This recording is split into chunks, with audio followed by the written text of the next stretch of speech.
ब्रह्माच्यलोकाधिपति सहंपति कतंजलि अंदिवरम आयाचता संदिट्ट संत परजक्क जातिका देशेतु धम्मं अनुकंपि मम पजं සහම්පති බ්‍රහ්මරාජා ඇතුළු සියලු දිව්‍ය බ්‍රහ්ම පිරිසට සද්ධර්ම ශ්‍රවණය සඳහා ආරාධනා කරන අතරම අප සියලු දෙනා කෙරෙහි මහත් වූ අනුකම්පාවෙන් මේ ශ්‍රී සද්ධර්මය දේශනා කරන මෙන් ගෞරවනීය ස්වාමීන් වහන්සේගේ දෙපා නමද ආරාධනා කර සිටිමු. සාදු සාදු සාදු. අවසරයි ස්වාමීන් වහන්සේ. නමෝ තස්ස භගවතු වරහතෝ සම්මා සම්බුද්දස්ස. නමෝ තස්ස භගවතු වරහතෝ සම්මා සම්බුද්දස්ස. නමෝ තස්ස භගවතු වරහතෝ සම්මා සම්බුද්දස්ස. බුද්ධං ධම්මං සංඝං නමස්සාමි. දුක්ඛං දුක්ඛ සමුප්පාදං දුක්ඛස්ස අතික්ඛමං අරියං චට්ඨංගිකම් මග්ගං දුක්ඛෝපසමගාමිනං තීති. ශ්‍රද්ධාවන්ත පින්නතුනේ, සතිපට්ඨාන භාවනාව ගැන කතා බහක් කෙරෙන 25 වෙනි දේශනයයි අද මේ පැවැත්වෙන්නේ. පෞගිය වතාවේදී දේශනාව අවසානයක් දකිනකොට ඔයයන්ට මතකයක් ඇති,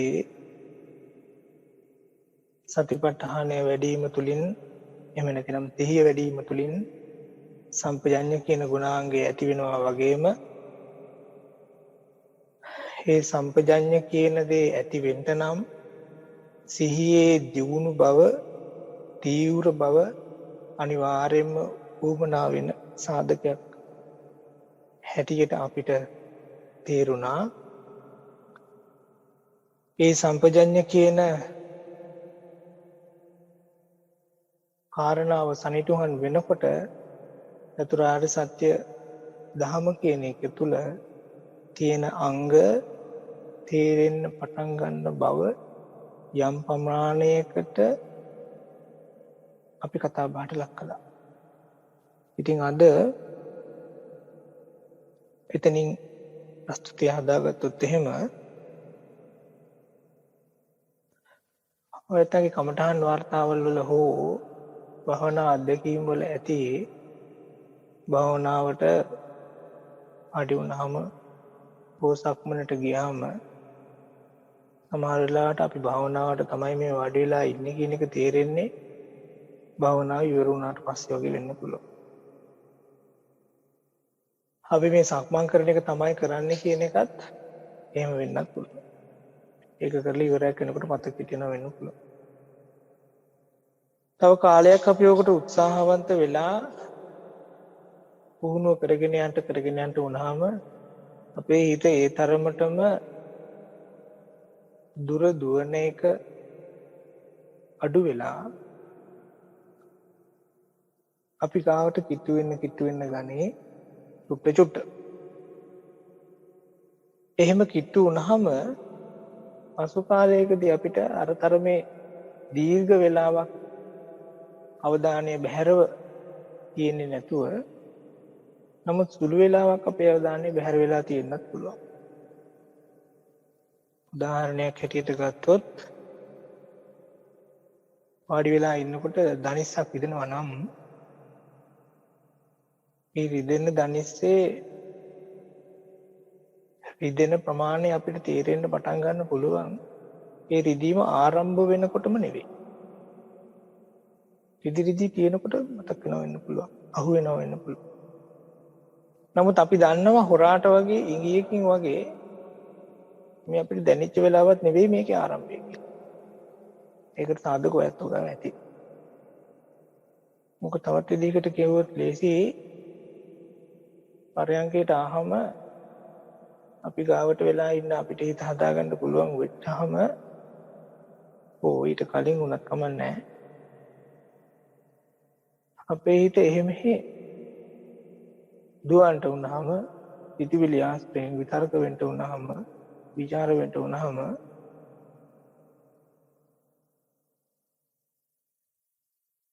සමහරක් වෙලාවල් තියෙනවා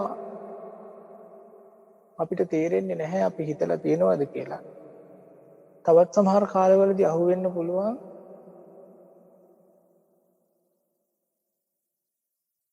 හිතනවා කියන එක තේරිලා තියෙන්නේ හිත යම් කිසි කාලයක් ගියාට පස්සේ කියලා. ඔයයන් කමඨහන් වාර්තාව සහ අධ්‍යක්ීම් වල මතක් කරලා බලන්න මම මේ කියන කතාව ඇත්ත ඇති. ඊතුමයි අපේ හිත දුවලා තියෙන විත්‍ය පවා අපිට තේරෙන්නේ ගොඩක් වෙලාවක් ගියාට පස්සේ.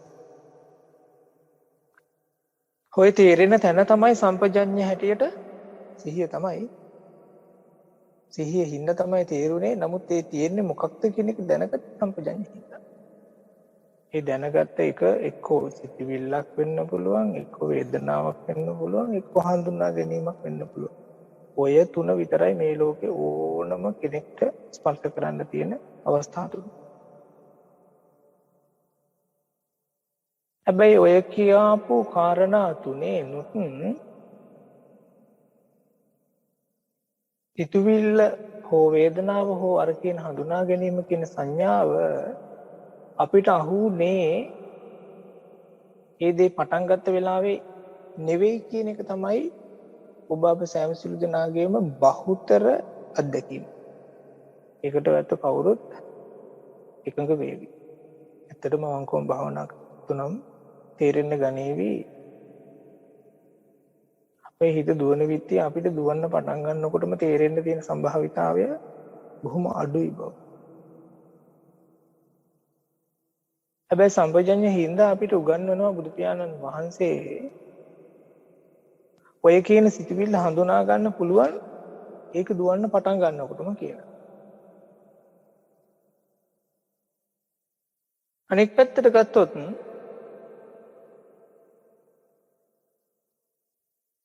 චතුරාර්ය සත්‍ය ධහම තුළ කතා කරන්නේ දුක ඇතිවීම සහ නැති කිරීමට මාර්ගය නම් මේ ලෝකේ දුක පවතින කාරණාවන් පංච උපාදාන ස්කන්ධ හැටියට බුදු පියාණන් වහන්සේ දේශනා කරලා තියෙනවා. එතකොට අපිට තේරෙනවා ඒ කියන පංච උපාදාන ස්කන්ධය කොහොම නමුත් ගලාගෙන යන්නේ එක්ක සිතිවිල්ලක එක්ක වේදනාවක් කරා එක්ක සංඥාවක් කරා වෙන විදිහකට අපේ ජීවිත හරහා යන්න පුළුවන්ද කියලා පොඩ්ඩක් හොයලා බලන්න. හොයලා බලන්න වටිනවා ඒක. මම බොරු කියනොත් දන්නේ නැහැ. මේකින්ද පොඩ්ඩක් හොයලා බලන්න. ඔය විමර්ශනාත්මක කෝණයෙන් බලන්න ඕනේ. මේ දහම මේ කිව්ව ගමන් පිළිගන්න එකක් නෙවෙයි. ඒව බලව කියලා කියන්නේ. ඒහි පස්සිකෝ. මේක තමන්ගේ ජීවිතේට පමනුවාගෙන බලන්න ඕනේ. එතකොටයි මේක තේරෙන්නේ. ඒ තේරිල්ල පොතපත කියවල දැනගන්න තේරුම් ගන්න එකට වඩා හාත්පසින්ම වෙනස්.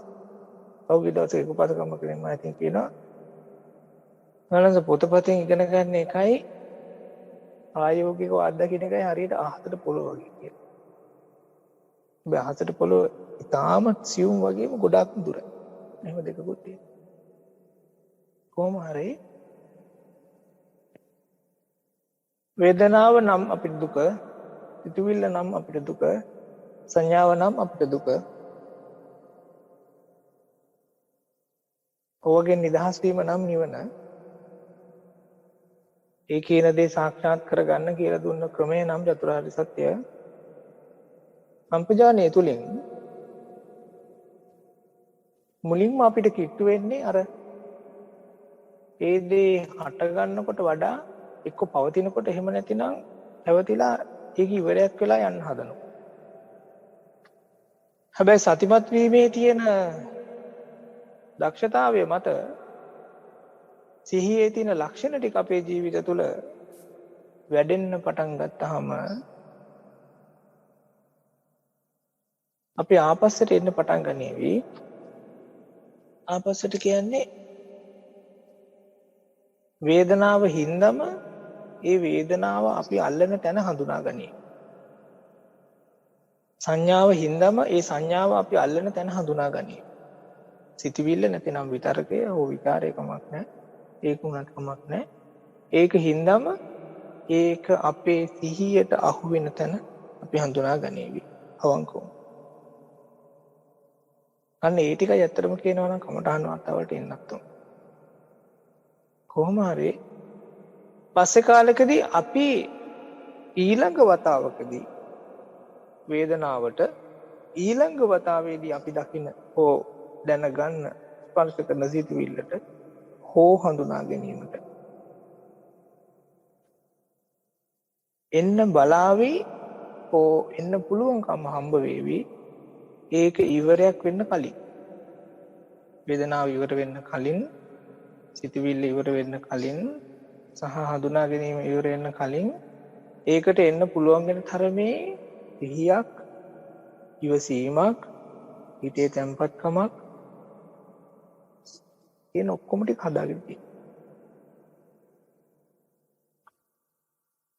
එතකොට අනෙක් පැත්තෙන් වේදනාව කියන එක අපේ ජීවිතය තුළ පවතින හින්දා නම් අපි දුක් වෙන්නේ. බුදුරජාණන් වහන්සේගේ ආරාධනාව තමයි ඒක අවබෝධ කරගන්න කියන්නේ. ඔයත් දන්නවා සිතුවිල්ල කියන එක නම් අපි මේ පඹගාලේ පටලවන්නේ යම්කිසි වෙලාවකදී භාවනාව තුළ අපි හිතනවා කියන එක අපිට තේරිච්ච ගමන්ම මොකද කියන්නේ? ඉන් එහාට හිතයි දේ සිතුවිල්ල. ආයි සිතුවිලි හිතන්නේ නැහැ අපේ. මොකද හොරා අහු වෙලා තියෙන්නේ. හොරේ අහු වෙලා තියෙන්නේ. එතකොට සම්පජඤ්ඤ තුලදී අපි කරන්න ඕන දේ තමයි පුළුවන් තරම් ඔය කියන දේ පටන් ගන්නකොට අල්ලන්න පුළුවන් වෙන තැනට අපේ සිහිය දියුණු කර ගන්න ඕන. ඒකට මූලිකවම සිහියක් තියෙන්නත් පුළුවන්. ඒ සිහිය තුලදී අහුවෙන්නේ වේදනාව හෝ සිතුවිල්ල හෝ හඳුනා ගැනීම බැහැර වෙලා යන්න උනහම් වෙන්නත් පුළුවන්. නමුත් ඊටත් වඩා දියුණු සිහියක් ඇති වුණා නම්, ඉවසීමත් එක්ක තියෙන සිහියක් ඇති වුණා නම්, හිතේ තැම්පත්කමත් එක්ක තියෙන සිහියක් ඇති වුණා නම් අර කියාපු දුක හට ගන්නකොටම අල්ලන්න පුළුවන් වෙන්න පුළුවන්. ඒ දුක හට ගන්නකොටම අපි ඒ දුක ස්පර්ශ කරනවා නම් ඒ ස්පර්ශ කිරීමේ ඊළඟ අවස්ථාව හැටියට අපිට හම්බ වෙනවා අපි ඔය කියන සිතුවිල්ල දිහා බලාගෙන ඉන්න උනොත් පුළුවන්කමක් හම්බ වෙවි දුකක් නැතුව බලාගෙන ඉන්න. දුක් නොවි. එහෙම නැත්නම් ඒක නිෂ්ප්‍රභා වෙලා යනකම් යන්නේක විතරක් සිද්ධ වෙවි. වැඩි දියුණු වෙන්නේ නැතුව තවදුරටත්. අර චතුරාර්ය සත්‍ය කියන එකේ බුදුරජාණන් වහන්සේ දේශනා කරන ඔය සන්තනිකාය සූත්‍රවල කවුරු හරි කෙනෙක් දුක්ඛ සත්‍ය කියන එක මනාවකට අවබෝධ කළා නම් හෝ දැක්කා නම් එතනමයි දුකේ ඇතිවීම, නැති කරන්න ඕන උමනාව සහ ඒ නැති කරන්න ඕන ක්‍රියාමාර්ගය කියන ඔක්කොම ටික තේරෙන්නේ කියලා. එතකොට සම්පජාඤ්ඤය හින්දා තමයි අපිව ඇදලා වැටෙන්නේ චතුරාර්ය සත්‍ය හඳුනා ගන්නවා කියන ඒ ඥානෙට. ඒ කියන තැනට අපිව ඇවිල්ලා පතිත වෙන්නේ සම්පජඤ්ඤය හින්දා. එතකොට දැන් මේ වෙද්දී අපි සතිපට්ඨාන සූත්‍රයේ තියෙන සමුදය ධම්මානුපස්සීවා, වය ධම්මානුපස්සීවා කියන කාරණා දෙකට යන්නේ කොහොමද කියන එක ගැන තේරුම් අරගෙන තියෙනවා. අර සිතුවිල්ලක ඇතිවීම ඕ නැතිවීම කියන දෙක ඔස්සේ තමයි එහෙනම් මේ කියන සමුදය සහ වය කියන දෙක සිද්ධ වෙලා තියෙන්නේ. වේදනාවක ඇතිවීම සහ ඒක නැති වෙලා යෑම කියන එක දැන ගැනීම තුල තමයි එතකොට එහෙනම් බුදුරජාණන් වහන්සේ අපිට කියන ඔය ඇතිවීම දැනගනිමින් ඉන්නවා, නැතිවීම දැනගනිමින් ඉන්නවා කියන එක අපි කරන්න ඉගෙනගෙන තියෙනවා. හඳුනා ගැනීම කියන සංඥාවටත් ඒක තමයි. තව එකක් ඉතුරුයි එතකොට සමුදය වය ධම්මානුපස්සීවා ආයස්මින් විහෙරති හෝ වේදනාසු ධම්මා චිත්තේසු ධම්මේසු කියලා කියනවා. විහෙරති කියලා.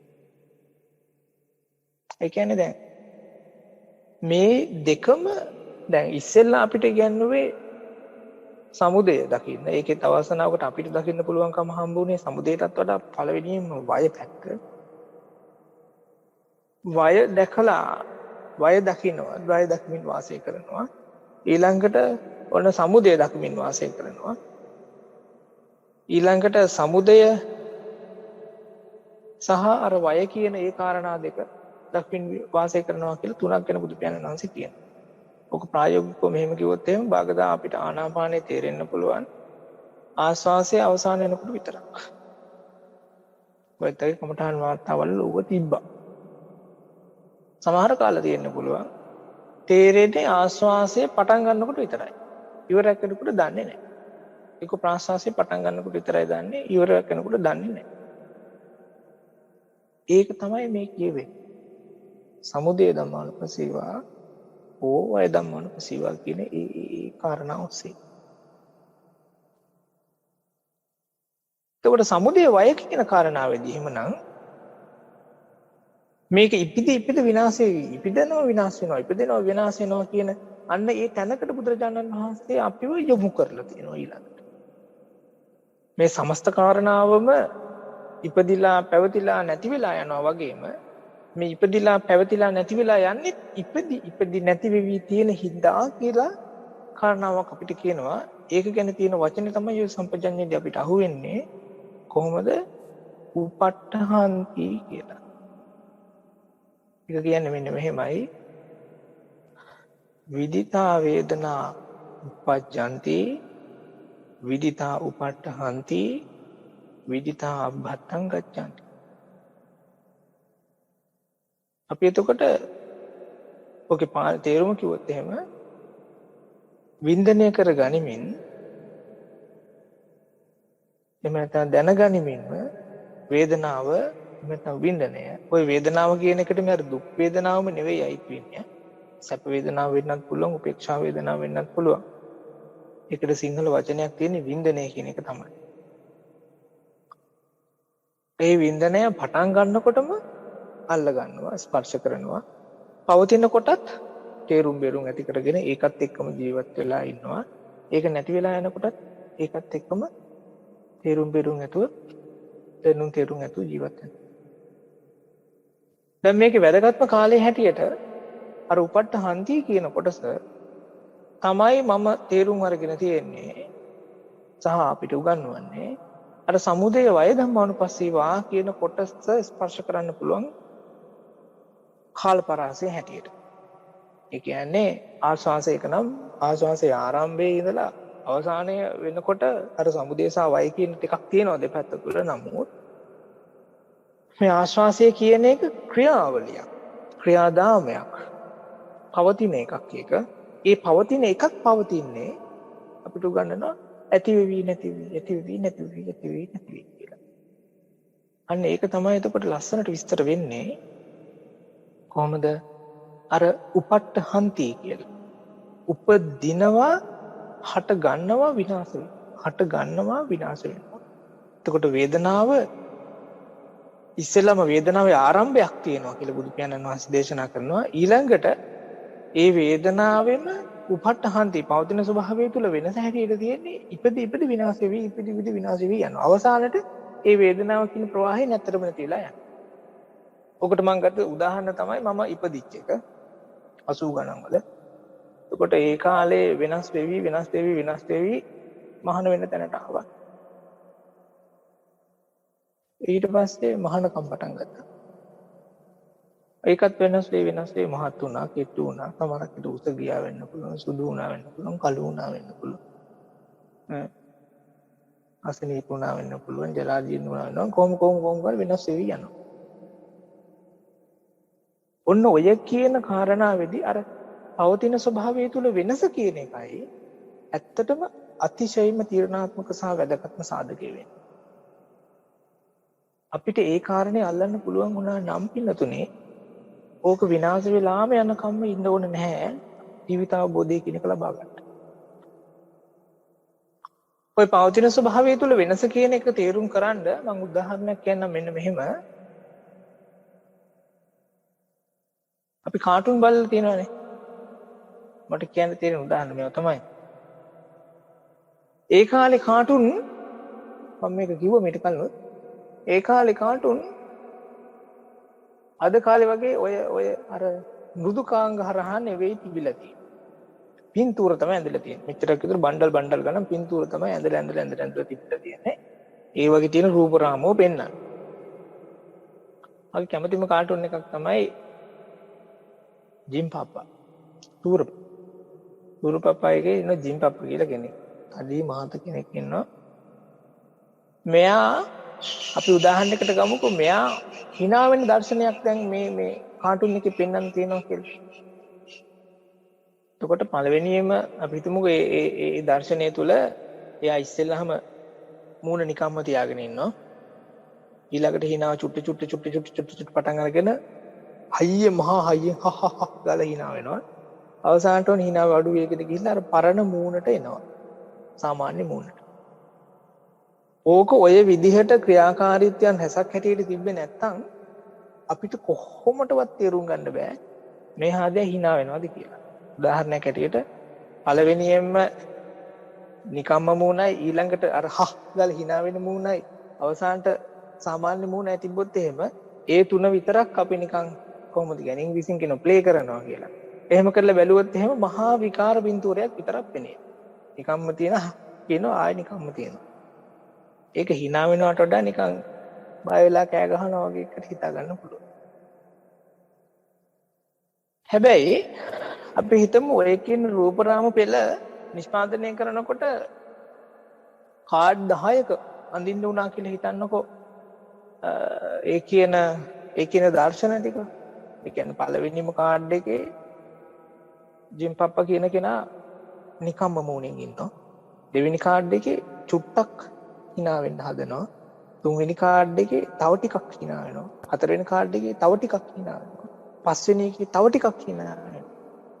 හයවෙනි එකේදී තව හොඳටම hina වෙනවා. හත්වෙනි එකේදී ඔන්න hina අඩු වෙගෙන යනවා. අටවෙනි එකේදී ඔන්න තව අඩු වෙගෙන යනවා. නවයේ තව අඩු වෙගෙන යනවා. 10 වෙනි එකට එනකොට ඔන්න සාමාන්‍ය අර තියෙන ප්‍රකෘති මූණට ඇවිල්ලා තියෙනවා. ඔය කියන කාඩ් 10 විගහට එකක් කර එකක් පෙන්නලා අවසානයේ එනකොට තමයි සම්පූර්ණ hina වේ කියන දර්ශනය අපිට පේන්න පටන් ගන්න. ඒක හරියට ආශ්වාසය කියන එකේ පළවෙනි කාඩ් එක පෙන්නලා ඒක අයින් කරලා දෙවෙනි එක පෙන්නලා තුන්වෙනි එක පෙන්නලා 4 5 6 7 ඔහොම ගිහලා 10ට එනකොට තමයි අපිට කියන්න පුළුවන් වෙන්නේ ආශ්වාසයක් ඉවරයි කියලා. එතකොට ඔය කියන පළවෙනි කාඩ් එක පෙන්නුවේ නැතිනම් දෙවෙනි එක පෙන්වන්න බෑ. හැබැයි දෙවෙනි එක පෙන්නලා එයාටත් වැඩි වෙලාවක් ජීවත් වෙන්නත් බෑ. මොකද තුන්වෙනි එක කෙනා පෙන්වන්න ඕනේ නැත්තම් මේක සජීවී වෙන්නේ නැහැ. ඒ තුන්වෙනි එක්කෙනාවත් නැත්තම් තුන්වෙනි කාඩ් එකත් පෙන්නලා මොහොතකින් පෙන්නපු ශරණයකින් අයින් කරලා 4 පෙන්වන්න ඕන. ඒ 4ත් පෙන්නලා 5 පෙන්වලා 6 7 8 9 ඔන්න 10ට යනකම් යන්න ඕන. අන්න එතකොට තමයි මේ කියන රූපරාම ඉවරයක් වෙන්නේ. අපේ ආස්වාසයත් ඔය වගේම තමයි. සම්පූර්ණ ආශ්වාසයක් තුළ සම්පජඤ්ඤ කාරණාවේදී අපි දකිනවා අපිට තේරෙනවා හට ගැනීමක් තියෙනවා විනාශ වීමක් තියෙනවා කියලා. දැන් තේරුණාද ඉංගියෙන් වගේ පවතින ස්වභාවය තුළ වෙනස කියලා කියන්නේ මේ කොටස් වලට මේක කැඩුවොත් එහෙම එක ආශ්වාසයක් ඒ හැම එකකම මොහොතින් මොහොත වෙනස් වෙන හින්දා තමයි ඊළඟ එක පවතින්නේ. ඔක තේරුම් ගන්න හොඳටම ලේසි වේදනාවකදී නම් පිටවිල්ලකට ලේසි වෙන්න පුළුවන් සමාගම. වේදනාවක් දිහා හොඳට බලාගෙන හිටියොත් ඔයතන තේරෙයි අපි වේදනාව කියන එකට කියනවා දනිසක කියනවා එක්කෝ කොන්ද දිද්දනවා කියනවා ඔලෝක කියනවා කියලා කියනවා. මේක දරන්න අමාරුයි පිළිගන්නවා. මේ කිව්වට මේක කරන්න බෑ. ලේසියකට. නමුත් හිත තැම්පත් කරගත්තොත් බැරි වෙන්නේ නැහැ. ඒ කියන්නේ බුදුරජාණන් වහන්සේලා වගේ උතුම්යෝ මේව අපිට කියලා දෙන්නේ කියලා දීලා තියෙන්නේ. ඒ වේදනාව ඇති වෙන තැන දිහා හොඳට බලාගෙන හිටියොත් ඔයත් දකි. ඒ කියන වේදනාව එක මොහොතක් එක විදිහකට නම් තියෙන්නේ නැහැ. එක මොහොතක්වත් නැහැ. ඒක වෙනස් වෙන ප්‍රවාහයක්. හැබැයි මේ වෙනස් වෙන ප්‍රවාහය එක තැනකින් ඇති වෙනවා ඒ ෂණයෙන් ඒක වෙනස් වෙලා තව තැනකින් ඇති වෙන බවකුයි තේරෙන්නේ. ඔන්න ඕකටයි මම කියන්නේ අර උපට්ඨහන්තිය කියන්නේ. අර පවතින ස්වභාවය තුල වෙනස. හට ගැනීමෙන් නැති වෙලා යනවා. සමුදය වය කියන තැන මේ දෙක එකට පේන්නේ ඔන්න ඔතනදී තමයි. එතකොට සම්පජඤ්ඤ තුලදී තමයි අපිට ඔය කරන්න තියෙන විපස්සනාවේ උත්කෘෂ්ඨම භාවය කියන එක දකින්න පුළුවන්කම හම්බ වෙනවා. හැබැයි හිතන්න එපා මෙහෙම කිව්වා කියලා හිත තැම්පත් කරගන්නේ නැතුව වේදනාවක් තුල තියෙන ඔය කියන කාරණා දකින්න යනවා කියලා හිතන්න එපා. ඒක කරන්න බෑ. පිළිත් බොන්න සිද්ධ වෙනවා. මම වගකීමෙන් කියන්නේ. හිත තැම්පත් කරගන්නේ නැතුව ආශ්වාසයක තියෙන ඔය කියන කාරණාවල් දකින්නයි හදන්න යන්න එපා. සංඥාවක විශේෂයෙන්. ඔයන්ටවත් යන්න එපා. හිතන්නවත් එපා. හිත තැම්පත් කරගන්න හැටික ඉගෙන ගන්න. සිහිය දියුණු කරගෙන සිහියට පළපදියම් වෙලා වර්තමාන මොහොත තුළ ඉන්නේ කොහොමද කියන එක ගැන ඉගෙන ගන්න ඉස්සෙල්ලා. ඊට පස්සේ අනිත් දේවල් ටික තේරෙන්න පටන් ගන්නේ ස්වාභාවිකව. අන්න එහෙම වුණාම තමයි අපිට තේරෙන්න ගන්න පින්නතුනේ. අර චතුරාර්ය සත්‍යයේදී කියනවානේ අපි දුක දකින්නවා නම් දුකෙන් නිදහස් වෙන්න පුළුවන් කියලා. අපි හිතට ගත්ත අදහසක් උදාහරණයක් ඇටියට ගත්තොත් අපි හිතට ගත්ත අදහසක් හින්දා දුකක් ඇති වෙයි කියන අදහස අපිට නොතිබෙන තාක්කල් ඒ අදහස ක්‍රියාත්මක කරන්න පුළුවන් තරම් වැඩ කටයුතු කරනවා. ඒ අදහසට යන්න ඒ අදහස මුදුන් පමනුවා ගන්නට පුදුමාකාර වෙහෙසක් දරනවා. දිවාරයන් උඹලා අවසානයේදී Tamante බලාපොරොත්තු වෙන දේ නැති වුණා දරා ගන්න බැරි තැනකටපත් වෙනවා. එහෙම වුණාම අපි ඉංග්‍රීසියෙන් කියනවා ෂොක් වෙනවා කියලා.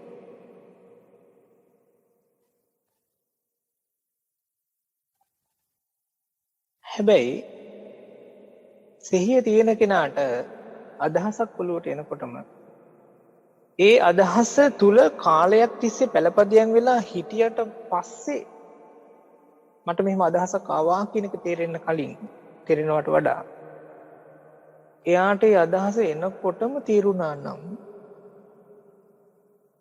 මේක සිතුවිල්ලක් හෝ මේක වේදනාවක් හෝ මේක සංඥාවක් කියලා.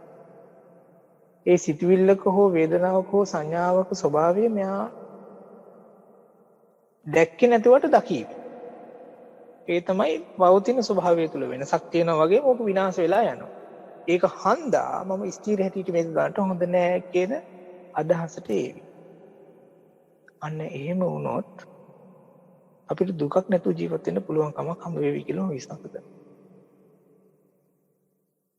එහෙම වෙච්ච කොට එහෙම වුණාම අපිට ආපහු කියන්න විශේෂ කාරණාවක් නෑ අත්‍තරම කියනවා. මහලොකු දෙයක් කියන්න නැහැ.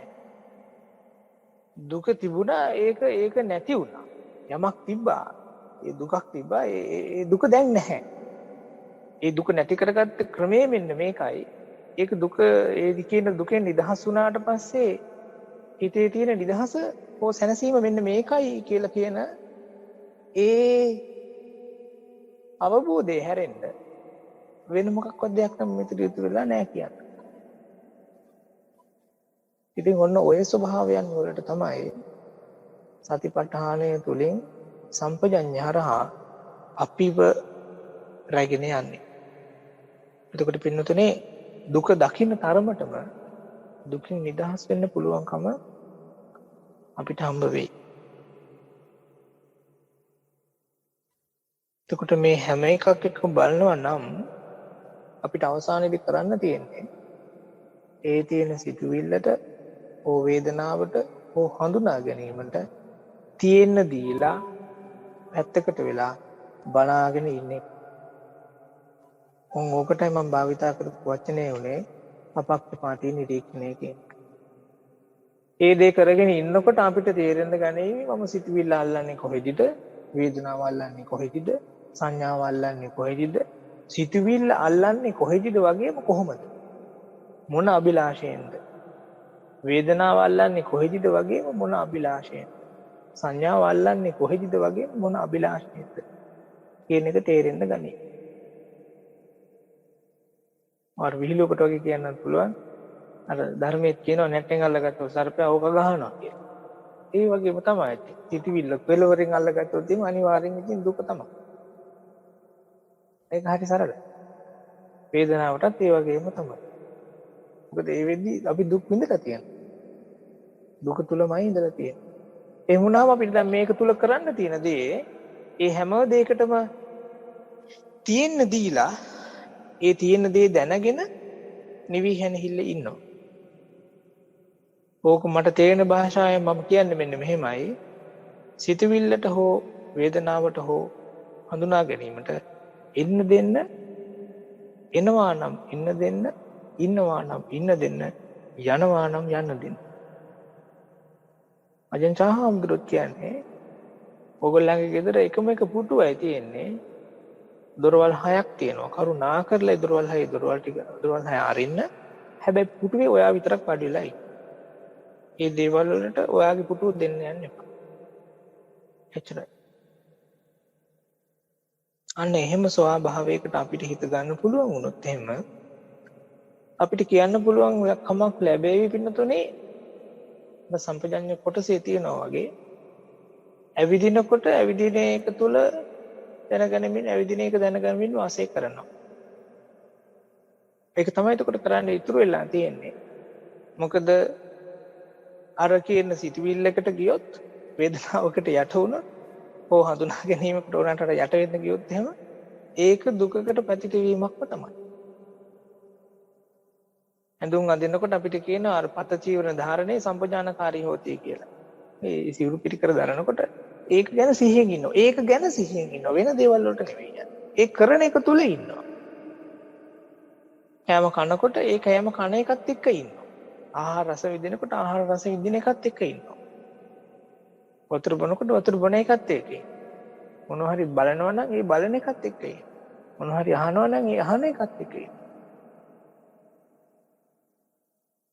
අඩුම තරමේ කියනවා ඔය උච්චාර පස්තාව කම්මේ සම්පජානකාරී හොති කියලා. වැසිකිලි කැසිකිලි කරනකොට පවා ඒ කරන කටයුත්ත දැනගැනීමෙන් ඒත් එක්ක වෙලා ඉන්නවා. ඒත් එක්ක සජීවී වෙලා ජීවත් වෙනවා. එතකොට සම්පජඤ්ඤය කියන එක පින්නතුනේ අපිට සංසාර ගමනේ කෙලවර අරගෙන යනවා. සංසාර ගමනෙන් නිදහස් වෙන ක්‍රමය අපිට කියලා දෙනවා. ඒකට මේ හැම එකක්ම කරගන්න අපිට පුළුවන්කම හම්බ වුණේ සිහියට ප්‍රධාන තැන දෙන්න ඉගෙන ගන්න හින්දායි. ඒකත් ලේසි උනේ නෑ වැඩේ කරන්න. කට්ටිය ගොඩාක් වෙලාවට අකමැති කතාවක් තමයි ඔය කමඨාන් වාර්තාව ප්‍රකාශ කරනවා කියන එක. ඒක ඇත්තටම මං හදාපු එකක් නෙවෙයි. ඕකට තමයි කියන්නේ පාලියෙන් මතකය කියලා. පාලියෙන් නෙවෙයි.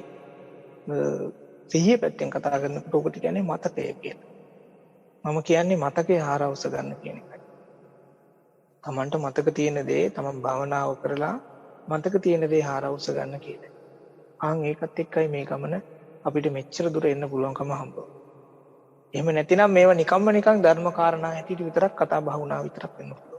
අපේ ජීවිතයට කවදාවත්ම ගැලපුණේ නැති විදිහේ. නමුත් අද වෙනකොට ඔය ඇත්තන්ට තේරෙන්න ඕන ගොඩක් වෙලාවට සමහර විට තේරෙන්න පුළුවන් අපේ ජීවිතය තුළ දුක හදාගෙන තියෙනවා නම් ඒ හදාගෙන තියෙන්නේ දුක තියෙනවා නම් තියෙන්නේ ඒක දුකක් විත්‍ය අපි තවමත් ස්පර්ශ නොකරපු හින්දා නේද කියලා. ඒකෙන්ද උත්සාහවන්ත වෙන්න ඕන. පුළුවන් තරම් සතිමත් වෙන්න. පුළුවන් තරම් සිහියෙන් ජීවත් වෙන්න බලන්න. එච්චරයි කරන්න තියෙන වෙන මොකක්වත් නැහැ. වෙන මෙවලම් හෝ වෙන උපාංග මොනවත් ප්‍රතිපත්තහණය තුල නැහැ. අනික් ඔය උගන්වන ධර්ම කාරණා හෝ භවනා වර්ග ඒ හැම එකක්ම පාර හදලා තියෙන්නේ මේ කියන සතිපට්ඨානයට එන්න මිසක් මේකෙන් පස්සේ නෙවෙයි. ඒ හැම එකක්ම මෙනෙහි කරන ඒවා තියෙන්න පුළුවන්. නැත්තම් තව මොනවා හරි දේවල් තියෙන්න පුළුවන්. ඒ ඕන එකකින් අවසානට එන්නේ සිහි පිහිටුවා ගැනීම කියන තැනටම නම් තමයි. ඒකිනුත් ඊළඟට යන්නේ සම්පජඤ්ඤ කියන කොටසට නම් තමයි. ඒකත් එක්ක තමයි අපිට අර සංසාර දුකෙන් නිදහස් වෙන චතුරාර්ය සත්‍ය කියන දේට අඩිය තියෙන පාර පේන්න පටන් ගන්න. අපි තව ටිකක් පස්සේ කාලෙකදී මේක ගැන කතා කරන්න බලමු. ඉතින් පින්නතේ කල්පනා කරගන්න ඕන මේ කියන සිහිය සහ සම්පජාඤ්ඤය අපේ ජීවිතයට පුළුවන් තරම් පුරුදු කරන්න. වගේම බුදුරජාණන් වහන්සේ දේශනා කරනවා තමන් කවුරු හරි කෙනෙක්ට උපස්ථාන කරන්න කැමති නම් සලකන්ට කැමති නම් ඒක ඥාතියෙක් වෙන්න පුළුවන්, යහළුවෙක් වෙන්න පුළුවන්, දැසිදස්ස වෙන්න පුළුවන් ඕන එකක්. පාලි වචන මහා ගොඩක් තියෙනවා. ඒ කාට නමුත් අනුකම්පාවක් තියෙනවා නම් උදව්වක් කරන්න ඕන නම් ඒගොල්ලන්ව පුළුවන් තරම් සතිපට්ඨානයට යොමු කරවන්න කියලායි කියන්නේ. අපි යොමු වෙලා ඉන්න තරම. ඒ ඇත්තන්වත් පුළුවන් තරම් මේ කියන මාර්ගයට යොමු කරවන්න කියලා බුදුරජාණන් වහන්සේගේ ආරාධනාව. එතකොට ඔයතෝ කල්පනා කරන්න ඕන පුළුවන් තරම් තමන්ගේ ජීවිතයේ මේ කියන සතිපට්ඨානය භාවිතා කරන ගමන්ම තමන් එක ඉන්න අනිත් ඇත්තන්ටත් මේක ගැන තියෙන යහපත ගැන කියලා දෙන්න. පුළුවන් තරම් මේ වගේ දේවල් වලට යොමු කරවන්න බලන්න. හැබැයි සතිපට්ඨානය පැතර. අනික ඒ වුණත් ප්‍රශ්නයක් නැහැ. කොහොම නමුත් වටවන්දනාවේ ගිහිලා අවසානයේ මෙතෙන්ට එන්න සිද්ධ වෙනවා. ඒක නම් ඒකාන්තයෙන්ම කියන්න මම. මොකද මේ ජීවිතය තුළ පින්නතුනේ අපි අද හිටියා හෙට මැරෙන්නත් පුළුවන්. අපි ආත්මාර්ථය විතරක් කරගන්න උත්සාහ වෙන්න හොඳ නැහැ. අපි පරාර්ථකාමී වෙන්න ඕන.